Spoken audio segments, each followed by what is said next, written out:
mysterious new industry cranking out billionaires. I'm trying to crank a billionaire, you know what I'm saying?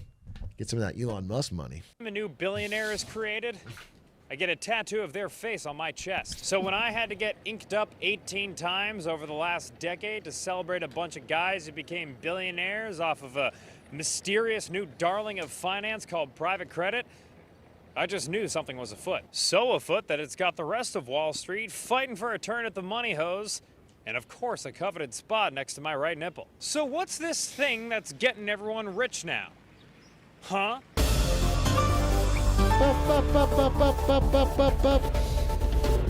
I started my investigation by watching what's well known to be the horniest media outlet we got spinning today. Bloomberg. Private credit remains the hottest market. Isn't that where he the works? sexiest story on the street. It's very sexy. Private credit. It's like the hottest thing on the street. Private credit is so hot. Private credit is looking more attractive. Private credit is getting so hot. Private credit is really... Why do they call investment sexy? I want to fuck private credit. Private credit is looking breedable and submissive. attractive. Private credit as an industry really has come of age. I'm glad I'm not the only one who finds this arousing. Seeing words like explosive growth, mega deals, shadow banking, and not a bubble just give me a tingle in my journalists. But like most times I'm aroused, I'm also deeply confused. It's really simple. Even credit, for a lot of viewers, that sounds kind of weird and, finance speak. It's just funds making loans to businesses. And that's all it is. Dude, I gotta say something. There's an epidemic, and it's gone on for my entire life. And it's people on Wall Street finding a different name for debt.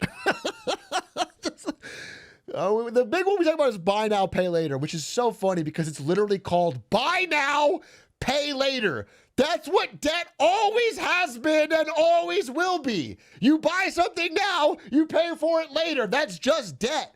Calling it buy now, pay later, calling it private credit, calling it IOUs, it's all just fucking the same thing. It's different names for the same thing.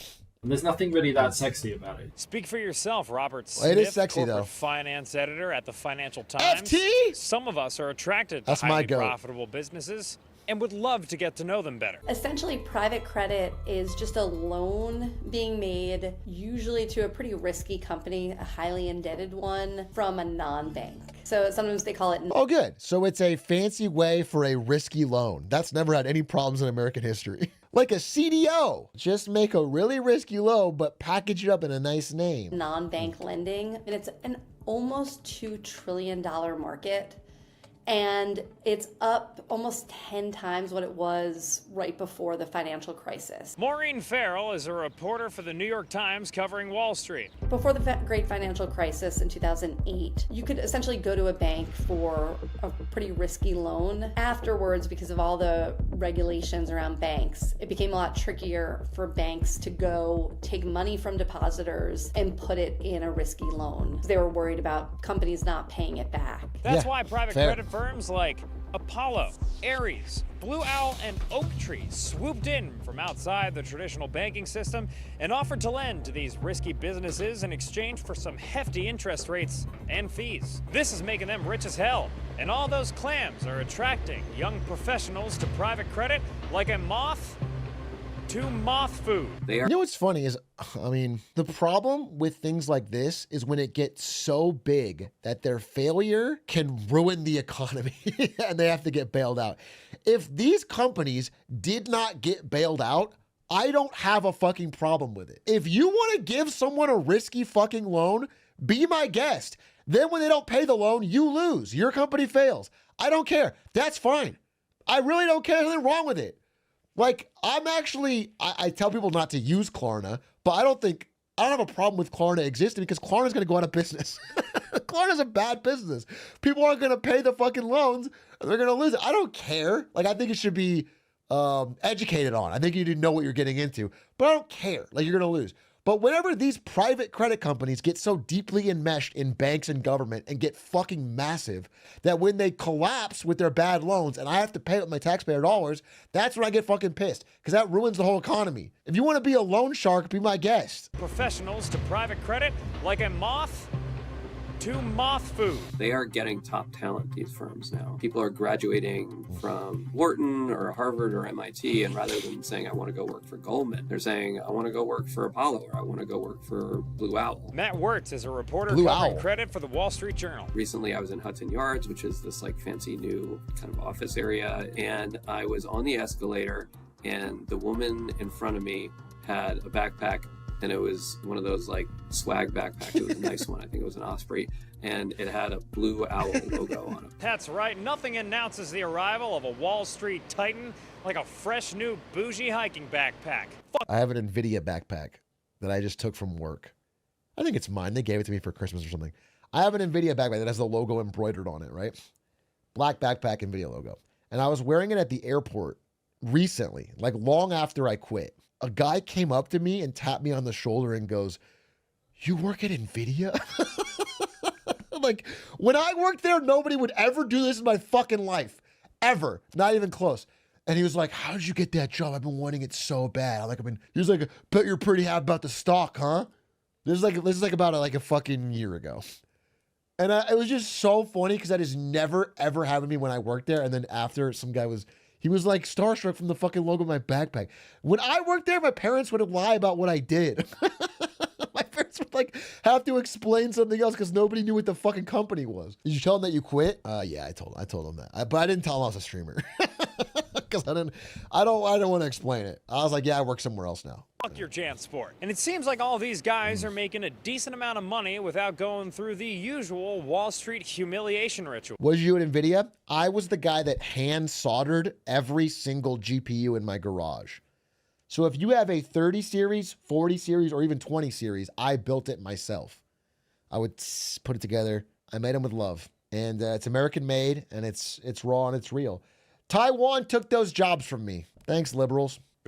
Like I have a much better work-life balance, I think, than people that work in IB or, on Wall Street doing this type of stuff, which I appreciate. Like, I'm not having to chug vodka Red Bulls to grind out 10 different merger memos in an IB shop, and just for like color, like just me, one guy, what I manage in terms of like loan dollars, I probably have 15 that I'm on, and in total just the loan capitalization is like, probably close to $1 billion. All right, check it out. Private credit is high risk, high reward compared to the boring old stock market, but it's seen as a pretty safe investment compared to something like private equity. Dun, dun, dun. Haha, missed me again. Now, in private equity, you buy a piece of a company and then try to maximize its profits. But that also means you can lose your entire investment if the company implodes. In private credit, you're just lending money to a company and then getting a steady drip of interest payments back. In theory, a pretty reliable way to invest in private, potentially riskier companies. And investors have been a-flocking. Pension funds, it's teachers, firefighters, university endowments, and sovereign wealth funds. And they go to these people because these new private credit providers have sought to get huge amounts of money to lend. And those are the people who write the biggest checks. Mm-hmm. Love the biggest checks. My favorite size. I'm talking area. Those big novelty checks, send them to daddy. Okay. I want them. And all that new money has tripled the size of the private credit industry over the last decade to $1.5 trillion. 1.6 actually, That's look. tripled, as in tripled. Maureen? You start seeing these like newly minted billionaires. Everyone's telling you this, it's the hottest, can't lose investment. I mean, I don't know where this video goes, but I assume they're going to talk about the risks. The idea that there is a new hot can't lose investment, which is just giving risky loans to businesses. There's a new hot lose investment, which is giving house loans to people that can't afford them. There's a new can't lose investment, which is just giving fucking loans for people to order a burrito that they can't afford. And I think anytime anything grows so quickly out of nowhere, it feels like you have to take a look at it. It feels like it needs scrutiny. You want scrutiny?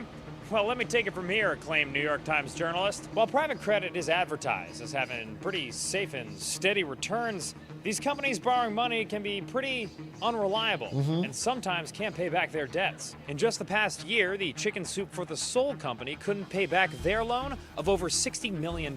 Zips Car Wash had to ask for an extension on its payment because it was bleeding cash. The tech bros over at CoreWeave borrowed $7.5 billion to buy... CoreWeave stock just tanked today, by the way. CoreWeave stock down. A bellwether of an upcoming AI slowdown? I don't know. And rent out NVIDIA chips, but then violated the agreement. Education software company Pluralsight got taken over by their debt collectors because they couldn't pay. And paper manufacturer Progest was accused of using their loan to fund their Prosecco vineyard and buy a yacht. Kid's actually based. That's like when, like in 2014 to 2018, when people would just start a fucking tech company to get huge amounts of VC funding and then blow it on parties in South by Southwest and accomplish nothing and then dissolve the company 3 years later. It's like, all you did was get a really good time on somebody else's dime, bro. If they're stupid enough to loan it to you, it's like, if YouTube gives you $4 million for a contract and you blow it on off-brand. People have good times. People have a good time. Personally, wouldn't get mad at Progest for that. And while these are all isolated instances, some experts worry that they could get more common. Not the real amount. Just to be clear, actually, probably the real amount lost in off-brand, but not the real amount of his contract. Just to be clear. So there's truly a question of like, what will happen if if the economy starts running into trouble, and it's just very untested. Oh wait, you know what? I wonder if I can ever talk about that. But here's a clip. Remind me in 1 year. Because I have some funny stories. Actually, wasn't I about to tell the XQC story? And then somebody said, already heard that one, Unk, when they hadn't heard it. And then I was like, fuck you, I'm never saying the story. I think that's what happened. Yeah, so get fucked. Fuck that guy. No tests yet of this enterprise under really sustained risk and pressure financially. Senator Jack Game Time Reed of Rhode Island sits on the Senate Banking Committee and has petitioned the Federal Reserve to impose more oversight on the private credit industry. He notes that private credit is just a widowed Gen Z baby that doesn't know how to drive stick or navigate a financial crisis. His own words. So if interest rates remain high, that means the cost of the debt for these companies remains high. If you combine that with a recession where their revenue is going down and inflation where their costs are going up, then you could actually... We will never have a recession or inflation in this country, as God is my witness. As Donald J. Trump, my king, will tell you, it is all up from here. Golden era. So I'm investing in private credit. There's no worries. We see a lot of companies having difficulty paying back their debt at the same time. That's going to be a real test. Private credit grew like a motherfucking weed in the low-rate, high-growth 2010s. But now, the economy is showing signs of recession. And rates are higher, which means borrowing companies are making less in cash and paying more in loans because of those rising interest rates. In fact, now over a third of private credit borrowers now owe more in interest than they generate in earnings. Jesus Christ. And all this adds up to a... That's worse than a zombie company. Owing more in interest than your company makes. That you're not a real company. You're dead. That you might as well be dead. That's not... Potential nightmare scenario. Especially when you throw in that regulators have basically no jurisdiction over private credit. Because of private. Some of this stuff is a bit Schrodinger's cat, right? You have a box, which is your private credit fund. And it's only really at the end of, the 7 years, however long. God damn it. It's obviously so stupid. It's obviously a dumb idea, and it obviously will fail. But when it fails, please don't fucking bail it out. Please, please, Obama, don't come back and bail it out. Please, Donald Trump, don't bail it out. Please, please don't bail it out. Christ, just let him fail. There'll be a fucking lesson learned. Just don't bail it out. Your money's locked up for, that you get to open it up and find out whether the cat's alive or dead. So yeah, might be quite a few dead cats kicking around in a few years. The scariest part, though, is just how big it's become out of nowhere and how opaque it is. You can't really see the full picture. Regulators don't have the full picture. One of the problems that goes back to a fundamental problem, transparency. We don't know what these terms are, how long they're holding it, what rights they have to be reimbursed, etc. Even though these folks are giving out loans like banks, they aren't regulated like banks. There's no oversight on loan sheets or independent checks on how healthy the borrowing company actually is. Meanwhile, investment managers point to private credit as a leading possible cause of the next financial crisis. That's My good. mom's hall pass, Jamie Dimon, has said that there could be hell to pay if private credit starts to crack. But while the risks are growing, so too is private credit also, with one estimate saying that the industry could triple by 2030. That's triple, as in triple. And all this growth could be making things riskier, or at least weirder, with loans financed in all kinds of ways for all kinds of stuff. It could be backed by millions of transactions, like buy now, pay later transactions. Oh, that's or good. Peloton contracts. Peloton contracts. You can buy private credit debt that's backed by music royalties. Like there are people that take out loans to get elective plastic surgery, and you could buy bonds that are backed by that. Those are actually mostly public, but some of those deals are private. So as the scope of what private credit entails gets bigger, there's a lot more to choose from, and some of it is pretty safe and some of it is not. It's all kind of complicated. Complexity breeds risk. If you're going to edit all that stuff out, just If Northern Lion stops using Peloton, it's gonna be the straw that breaks the camel's back. Once his Peloton contract is unpaid, that's the triple B bond getting taken out of the bottom of the that's the triple bald bond that goes out of the bottom of the Jenga tower, dude. It's all fucking collapsing. stick with, like, it's complicated and complexity breeds risk. I'm thinking maybe I should have just edited all that out and said it's complicated and complexity breeds risk. Too late. You can't change this stuff once it's in the camera. True. Everybody wants loans now, and private credit firms are fighting hard to hand them out. Lenders are reportedly competing with each other by taking on more risk, dishing out bigger loans with looser That's great. requirement for borrowers in order to win more business. Plus, banks, the very institutions that private credit was originally billed as the alternative to, are getting in on the action. Okay, this is extremely complimentary. I like this video a lot. I am just now realizing that, I'm not saying he's ever seen my stuff, but this is kind of like a Marketing Monday, but he does it in personal live. You know what I'm saying? It's like these different headlines and he's, okay, I'm just now realizing that, and I'm realizing that my shit is all boring on a stream. I'm just sitting here on my fucking computer, and I should be standing up and walking around New York. I need to just stand in things. I need to be like standing in a Chili's or something. Even regular people are getting involved. Ew. But unlike institutional investors, these normals have a finite amount of money, so they might panic and pull out when things get ugly. And that can affect the whole system. In general, experts and regulators alike are both concerned with what economists call mo money, mo problems. Amen. Growing exponentially, becoming a systemic problem, not just a one-off. This is the problem. There is virtually no regulation. They're not God. regulated as the banks are by the Federal Reserve, the Office of Comptroller and Currency, the state banking regulators. And the clock is ticking. Indeed, the clock is ticking, but there's no way of knowing how much time we have left. It's like a tick-tock, tick-tock you can't hear. Like a silent clock. Then I'm gonna tell you exactly what's happened. One of these private credit companies is gonna blow up because some of their loans don't get paid back. Some companies are gonna blow up, some companies are gonna fail. They don't pay their loans back. The private credit company is gonna go under. It's gonna be like the Lehman Bros or the Bear Stearns. It's gonna fail, and the government will not bail it out. It'll fail. That will cause mass panic of everyone else calling their loans. And then all the other private credit companies will fail. And then as they start to fail, there's going to be a huge pressure on the government to bail them out.